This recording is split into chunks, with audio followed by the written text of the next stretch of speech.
I never thought I'd get scared of a phone call.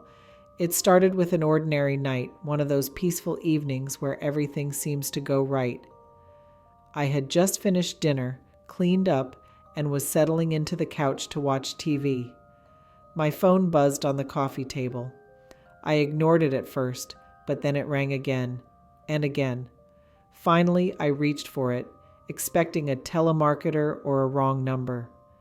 The screen showed an unfamiliar number, just a long string of digits, nothing else.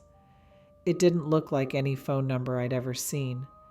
I almost let it go to voicemail, but curiosity got the better of me. I answered. "Hello?" I said. There was no response, just silence. Not the kind of silence you hear when someone's muted their mic or is holding their breath, but the oppressive, heavy kind, the kind that makes your skin crawl.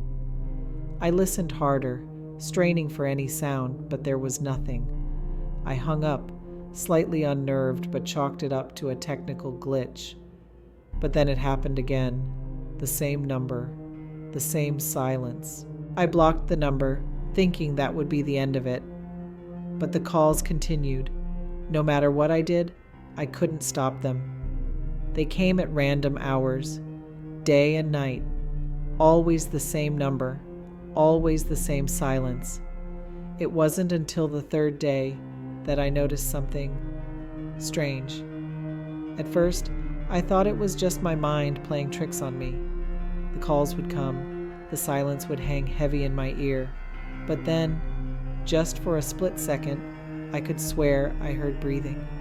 Faint, shallow, almost desperate. I decided to search the number online, hoping to get some explanation. Maybe it was a scam. But nothing came up. No records, no data. It was like the number didn't exist, but it was real enough to keep calling. Then one night, after a particularly long day, I got another call. I nearly threw my phone across the room in frustration, but something stopped me. For some reason, I didn't hang up right away. I don't know why. I just stood there, the phone pressed to my ear, waiting. That's when I heard it. A voice, so faint I barely caught it. It was broken, distorted, like a bad signal, but I heard it. Help me. My blood ran cold. I stared at my phone like it was something alive, something dangerous. "Who is this?" I whispered, though my voice shook. There was no response, just that thick, suffocating silence again. I hung up, heart pounding, trying to make sense of it.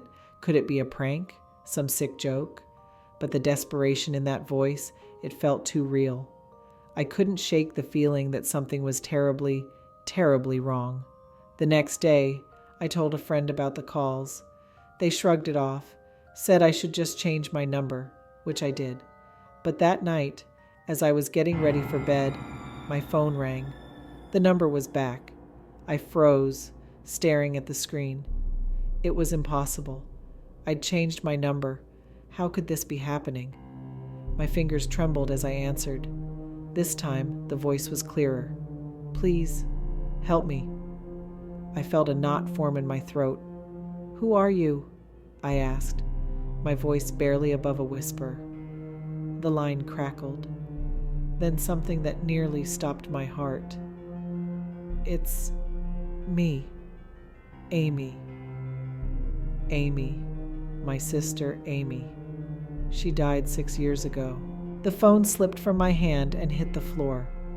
I stared at it, my mind reeling. This was impossible. I'd buried Amy. I'd grieved. But now her voice was coming through my phone, begging for help. I didn't sleep for days after that. The calls kept coming, each one more frantic than the last. "Help me," she'd say, her voice trembling with desperation. "I'm so cold. Please, help me." I tried everything, changing my number, getting a new phone, even turning it off at night. But the calls never stopped. Even with the phone off, it would still ring, waking me up in the middle of the night. Always the same number, always Amy's voice. Eventually, I stopped answering. I couldn't take it anymore. but the calls kept coming. My phone would ring at odd hours, the eerie glow of the screen filling the dark room, Amy's voice playing in my mind even without picking up. I don't know if it's real. I don't know if I'm losing my mind. But deep down, I wonder, what if it is Amy? What if she's trapped somewhere reaching out to me? What if I should have answered? What if I could have helped her? It's been weeks now, and I still can't bring myself to answer. But every night, without fail, the phone rings, and every night I'm haunted by the same thought. What if I'm too late?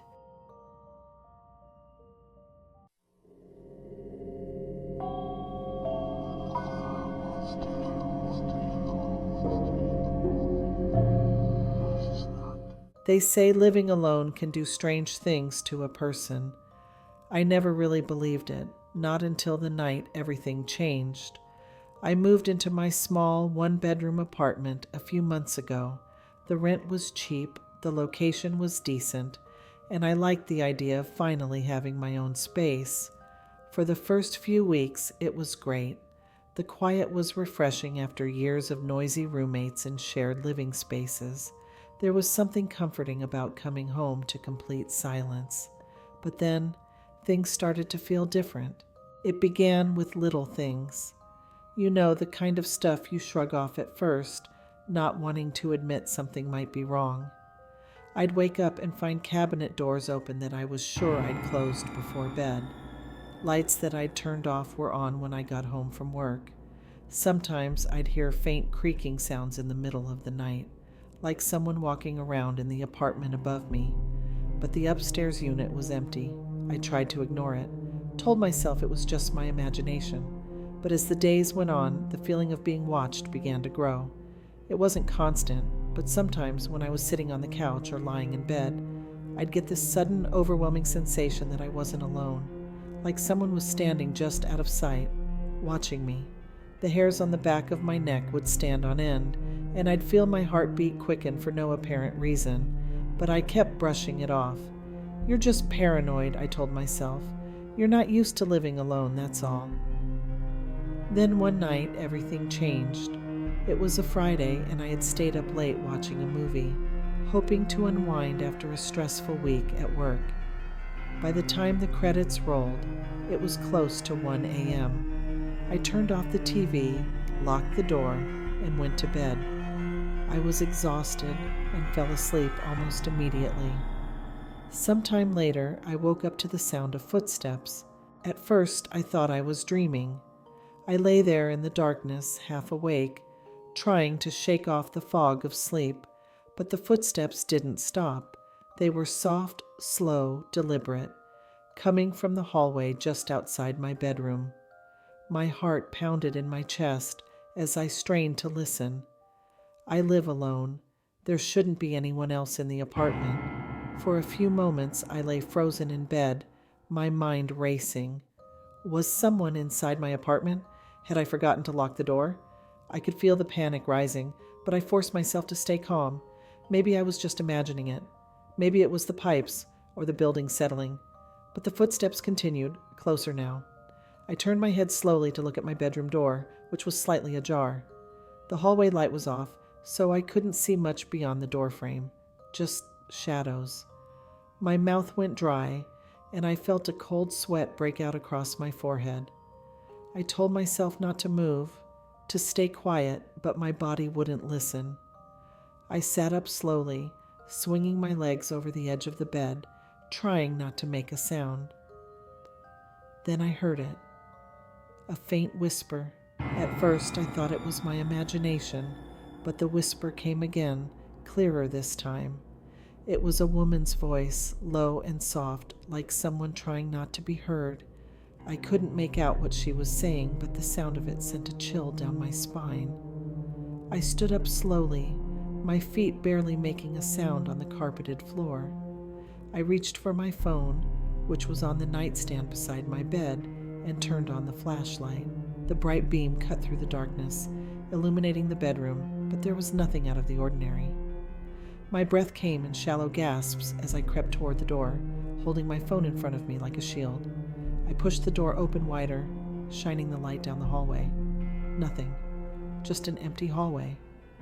I stepped out of the bedroom, my heart racing, and moved slowly toward the living room. The apartment was deathly quiet. No footsteps, no whispers, no movement. It was as if the whole place was holding its breath, waiting for something to happen. I reached the living room and flicked on the light switch. The room flooded with light, but everything was exactly as I'd left it. The front door was locked. The windows were shut. There was no sign that anyone had been there.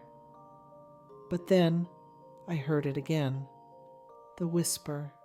This time it was louder, more distinct. "Why won't you help me?" the voice came from behind me. I spun around, my heart leaping into my throat, but there was no one there, just empty space. My hands were shaking and I could feel the panic rising in my chest. I was alone, wasn't I? I backed away, retreating toward the bedroom, my mind racing. Had someone broken in? Was I losing my mind? The voice had sounded so real, so close. I could still hear it echoing in my ears. I didn't sleep for the rest of the night. I sat on the edge of my bed, clutching my phone, waiting for something to happen, but the apartment remained silent. Over the next few days, things got worse. The footsteps came more frequently, always late at night, always slow and deliberate, like someone pacing the hallway just outside my bedroom. I'd hear the whisper too, always the same voice, always asking the same question. Why won't you help me? I tried to ignore it, tried to convince myself it wasn't real, but I couldn't. I started leaving lights on in every room, but that didn't help. The footsteps still came. The whispers grew louder. I even called the building manager, asking if there was any chance someone had access to my apartment, but they assured me it was impossible. "You're the only one with the key," they said. That night, as I lay in bed, I heard the voice again, louder than ever before, as if the person was standing right beside me. "Why won't you help me?" I snapped. I jumped out of bed, ran into the hallway, and shouted, "Who are you? What do you want?" But there was no answer, just silence. The next morning I started packing. I couldn't stay in that apartment any longer. I don't know if it was a ghost or if I was losing my mind, but I didn't care. I had to get out. Before I left, I did one last sweep of the apartment. That's when I found it, tucked away in the back of the bedroom closet. A small, dusty notebook. Inside were handwritten letters, all addressed to the same name, Emily. The letters spoke of a woman who had lived in the apartment years ago, a woman who had disappeared under mysterious circumstances. The last letter, dated just days before her disappearance, was haunting. Why won't anyone help me? I left that day and never looked back. But sometimes, late at night, when the house is quiet, I still hear her voice. Why won't you help me? And I wonder what would have happened if I had.